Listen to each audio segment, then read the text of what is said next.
When cops in South Carolina spotted this car swerving across the road late one night, they recognised what they thought were the familiar sights of the typically plastered motorist and assumed this would be an open and shut case.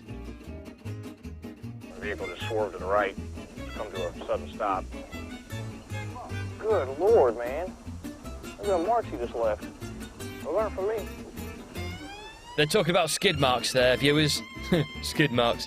Anyway, the officer approaches for a quick chat. 45. Is there any reason why you slammed on the brake and pulled off to the side of the road? Because you asked me to stop. How much you had drinking on? When the driver admits he has been drinking, it's time for the sobriety test. Step out for me. But things don't go as planned. You got a judge. The driver seems a bit put out that his sobriety is being questioned. He explains that he's just collected his mother from a night job and is taking her home, but the police interpret his protestations of innocence as awkward behaviour and decide to search him. They sense the possibility that this bloke could be trouble, so one cop gives his pepper spray a good shake just in case. The driver continues to protest his innocence, but has by now adopted a blasé attitude that seems to really wind the cops up.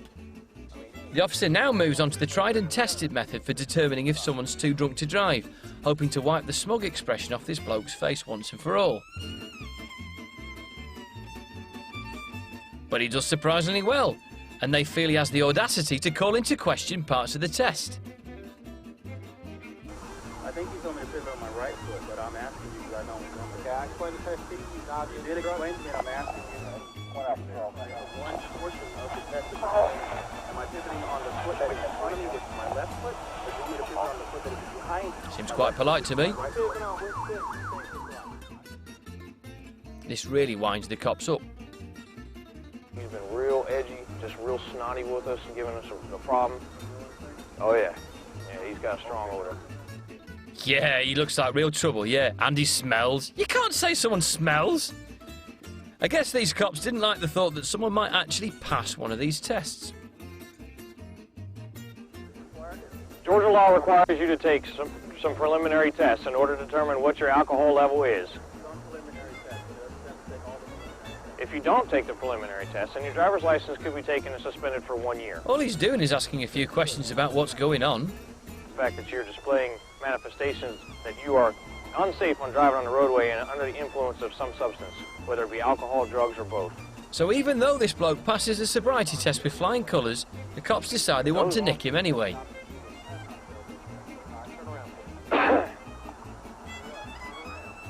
Hang on.